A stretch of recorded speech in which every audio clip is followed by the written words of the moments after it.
Shape of My Heart, the Backstreet Boys, they've dropped the boys, right? They're just Backstreet now, aren't they? Because, you can't call them boys. They're almost geriatrics. Yeah, but nobody cares. They're still the Backstreet Boys, Yeah, If you grew up with BSB, yes, nothing changes. That is so true, Which is exactly what we're talking about today with Benson. Benson, who's a lifestyle correspondent from the Straits Times. Thanks for coming in again. No worries, Carrie. Nice to be here. Okay, Great to have you with us. Yeah. Okay. Benson wrote an article talking about the resurgence of veteran acts in concerts, right? And we want to talk about this nostalgia with all the acts coming back. What makes these acts come back? Are they doing it because there's a nostalgia wave, or are they doing it because I ran out of money, I can make some money? Well, I think it's probably a combination of many reasons. Right, yeah, right. Yeah. I guess the nostalgia wave is definitely there, and Yeah. the demand is there. And if there's a demand, I mean that justifies the supply, right? Right, true enough. Yeah, but I guess some of these nostalgia acts really do want to continue to connect with their audiences. There is a social element to coming back keeping it and alive. performing. Yeah, it's very strange because if you look at so many of these bands, right? Bands like, for example, even bands like Aha, who still tour. Yeah, with one song. Yeah, but they just tour Europe. It's like that is their territory. Yeah. Particularly Eastern Europe. They love these people. And I think it helps because these veteran acts, their repertoire of music is so big that they can do these big shows and draw crowds. People will come. People will pay money to listen to the music of their youth, the past. Like Peter said, right, he would like to watch Depeche Mode, Pet Shop Boys, and New Order. If they ever come, well, I'm there too. And so would I. I would go and watch all three. I would put all three in one concert and run it for 6 days. Because it would work, The only time in Asia. It's a music festival. Yeah, for sure. But, with this huge K-pop thing happening and everything that's happening in modern music today, were you surprised at the demand for nostalgia? I wasn't surprised. No. I wasn't surprised, particularly at this time. I guess you can say that the pandemic had a lot to do with it because the pandemic put live performances on hold for years. Yeah. And there's a lot of pent-up demand. Right, right. You actually, in the course of my reporting, sometimes I do come across people who, before the pandemic, didn't attend any concerts at all. What? Didn't attend any concerts at all. And after the pandemic, they went on some concert watching spree, and they would just catch show after show. Yeah, because the pandemic showed us that you can't take anything for granted. Life is too short. Wow, that is an interesting finding. Yeah. Okay, we're going to talk more on Facebook, so join us there with Benson from the Straits Times. Why start your Okay, so in the article, right, there were primarily quite a number of Chinese acts that are actually coming or have come to Singapore. So there's Francis Ip, Wu Bai, right, Power Station, Zhao Chuan. And because we are predominantly Chinese population, so they turn up in droves. In fact, Stephanie Sun had her concert recently after 10 years, and it was massive. Were you there? Yes, I was How there. was that? So what was it like? Yeah. Well, I actually like Stephanie Sun's music very much. I love. And I think that for her fans and as for her 25th anniversary tour, that was a good show. It was a good show, to celebrate her 25 years in showbiz. Yeah. I think I had one part which I wish could have done better was that I felt that she could have incorporated more current music, because most of the tracks that I listened to were released before 2010. Right. You are a baby. Hello. Wow. But yeah, I heard good things about that. So, with all this, nostalgia is the main driving force. Why do you think audiences are drawn? Besides, the repertoire music and all that, is it because they got the money to spend? Like you said, COVID played a part as well. I think so. I think because we all go through stages of life, right? Normally in our teens and our early 20s, we pick up a lot of music because that's our adolescence, our coming of age. But then you also must understand that there's a large part of our life when we are busy working, pursuing careers and raising children, that you don't really have the time to go and watch concerts, Yeah. Yeah, and so when we are doing the reporting for the article, we realized that many of the many of the interviews would say things like, "Oh, my children are grown now. Yeah. You know, I'm very free." Yes. I know that feeling. No, because This is target of the audience. Yeah, because it's interesting. I go to watch nostalgia because I find a lot of modern music same old. I'm not saying it's bad. I'm just saying it's same old. Everybody tends to sound like everybody else. Like, Korean groups all sound the same. There's a formula. There's a to the formula music. and everybody sticks like that. But when you go back in time, everybody had their own style. And it was different. And there was that variety that I find I think is very hard to find today. Do you agree with something Well, like that? I mean, that's quite subjective and noted. I guess, if you was talking to someone who is like really young and Yeah. K-pop is their life, they would might not disagree. agree. They would disagree, yeah. That's true. Now, I know you actually spoke to some of the artists, right, Yes. in the article.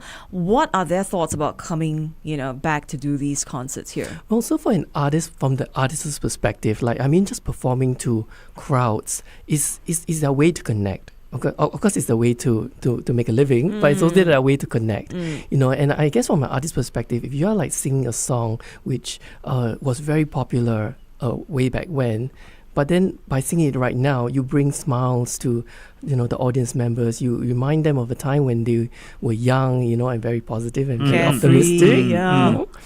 Like there's nothing wrong with that, right? And when we interview the acts themselves, they know which are the songs which that the concert goers will really relate to. Yeah. And they make it a point to put that song in the set list So every time. that's interesting. So they know their fan base. Oh, yeah. And they know what to play for that fan base. But when they do concerts like this, let's say your Francis Hips and people like that, when they come to Singapore, is their audience predominantly older? I would say so. So you don't get so many of the youngsters at these shows. Yeah.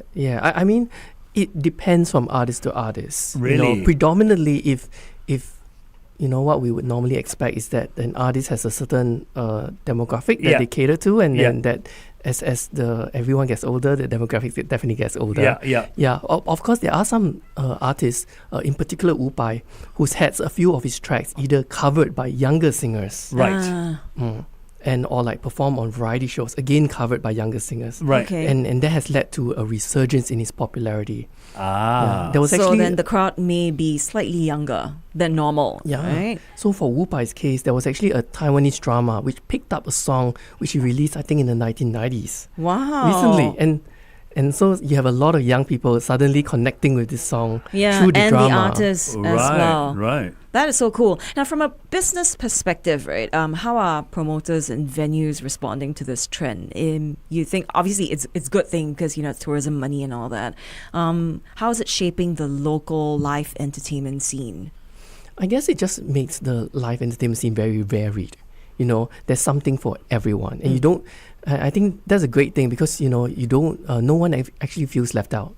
And these shows sell out fast. They do. Wow, it's amazing. crazy. So FD was just saying, we were talking about this off air, right? I say that these nostalgic concerts, people would pay because they are at that age where I've paid my dues and then now I need to enjoy myself. I would pay the money to watch my favorite act from my 20s and all that. But FD disagrees, like, no, the younger people would pay for this. I mean, Taylor Swift and but whatnot. it's very true. I mean, the younger people paid obscene amounts of money for Taylor Swift, which the parents paid. Whatever, which I believe the older audience will not do. Like, for example, I would pay obscene money if it was Cher. Yes. Because, one, it is Cher, larger than life. And two, her shows are a spectacle. So Cher is, to me, the Taylor Swift of my era. So that's my point, you see. The people who think like you, who have a particular artist that they grew up with, they would fork out the money. Just because it's a part of my childhood, a part of my youth, I would want to relive that. So question, Cher. Would Cher work? I think she would. I've actually seen Cher in concert before. Oh, I hate you! I hate you! What? I hate you! Okay. This is new to us. No. And that's why FD is so worked up now. When was this? 2017, I think. Where? Oh my God. Yeah, in Vegas. Yeah, Wow. I was there when I was like watching Britney. Oh no! You public enemy number one, Benson. That's it, man. That's it. No, but tell But, us about the I mean, show. Tell us what it's like. Yeah. Well, I mean, Cher is such a veteran performer. Yeah, I mean, yeah. her reputation like precedes her. Absolutely. You know, no matter where you are in the world, you know about her. Yeah. You know, and her music is so wide ranging from the 60s or 70s. Yeah.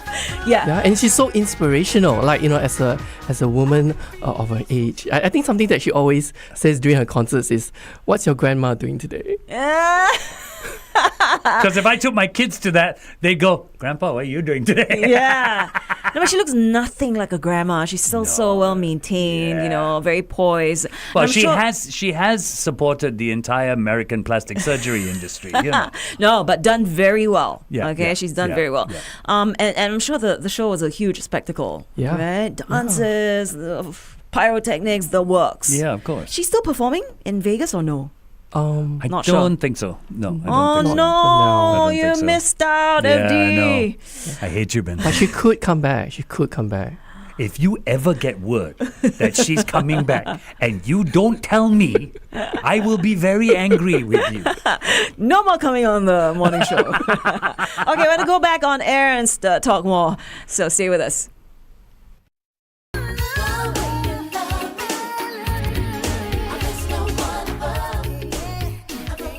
Sounds like Karen White with The Way You Loved Me on 1FM 91.3. It's the morning drive with Flying Dutchman and Carrie Chong. And with us here today in the studio, Benson from the Straits Times. So we were talking about how this whole nostalgia-fueled demand for veteran acts is Yeah. stronger than ever. So these evergreen classic acts coming to Singapore. And Benson was just saying he caught Cher in concert in Vegas. FD is in tears right now. Okay, so we just very quickly, we're going to run around the room and see what you think of these concerts. So mine is Cher. I would love to see Cher. The other person I'd like to see is Neil Diamond. Neil Neil Diamond. Diamond. Sweet Caroline and songs. I think Neil Diamond cannot do the large venue. He would have to do a Star Vista kind of venue. Yeah. Well, I mean, there are even venues that are even smaller than Star Vista. I mean, I think the Dobie Brothers performed here last year. So Did they? Yeah. maybe. Yeah, Why not? Yeah. Why not? So you know? interesting. Okay, for me, I would like to see Stevie Wonder. That'd be The man, the legend. Right? Ken, right? He's got so many hits. And The Cure. Come on. Oh yeah, The Cure. Robert Cure. Smith. So, yeah, and a whole host of other acts, but I feel there is definitely a market. Well, it's just that whether these bands want to come together, they put aside their differences and say, okay, let's do this for the fans. Well, they tried to bring Spandau Ballet together a while back, and Tony Hadley said no. But you think of bands like Chicago, if you brought them back together, they would be a oh hit, my surely. gosh, yes. Surely, Chicago, Bread, Bee Gees. It cannot. There's only one of them left, so it cannot. If you bring that one back, it's the BG. Correct. Then you go to the concert, you get these EBGB, BG. But Benson, if you had one veteran act that you would want to see in Singapore, who would it be? Wow. That would be very tough. Tough, right? Yeah. Bearing in Yeah, mind, very Benson is tough. young, huh? So his veteran No, act. but it doesn't matter. Yeah, okay, It'd be okay. interesting. Well, okay, maybe I probably can't answer that question, but I can let you know that many of these acts, if they're still performing, it's not a bad idea to travel to see them. yeah. So travel out of You know, Singapore travel out of to where Singapore. they're performing. So like I said, I saw Cher because I traveled to Vegas. to see Yeah, her. yeah, She didn't yeah. come to me. Yeah. Yeah. Yeah, but I'm the Flying Dutchman, damn it. I don't fly nowhere to see anybody. Okay, so do you think this resurgence is only happening here in Singapore because we are just, very nostalgic? Or is it happening globally? I do think it's happening globally. I Yeah. think, people always think about the past. I mean, everybody has a past, and everyone has phases in their lives and things that are times when you feel really energized and very young and very optimistic. Yeah. And we always want to think about this time. Yeah. So I know, is it the Backstreet Boys? Backstreet Boys they're also performing, touring, right? Yeah, they are. Yeah, I mean, they're not, well, in today's context, maybe they can be considered somewhat veteran. Oh, yeah, I think they Yeah, are. more than 30 years old? Yeah. Oh my gosh. So But old. some of the other things our listeners, the other groups our listeners want, Pink Floyd. Wow. I don't know whether any Yeah. promoter in Singapore has got the money to put Pink Floyd together. Yeah. New Kids on the Block, Wow. Bon Jovi. Bon Jovi. But here's one. He's been Wait, here, yeah, Grand yeah, Prix. yeah. But here's one. Yeah. James Taylor. Oh, yes, please. Oh, James Taylor. Sweet baby James. That's right. It'll be an intimate, very Yes. luscious kind Yes. of, Yes. atmosphere. Absolutely. So good. Just him and his guitar. Yes, absolutely. So there you go. The article is out in the Straits Times, right? Yes. Yeah, so if you want to read all about it, veteran acts in concert, nostalgic fuel demand is strong and evergreen. And some of the acts I think that you featured, they will be having their concerts pretty soon. And tickets already sold out, I think. Some of them. Some. of them. really? Yeah. Not all. Not all. Okay, so there you go. If you want to read all about it, it's in the Straits Times. Thank you so much, Benson, for joining Awesome. us Be here here. today. Enjoy the ride.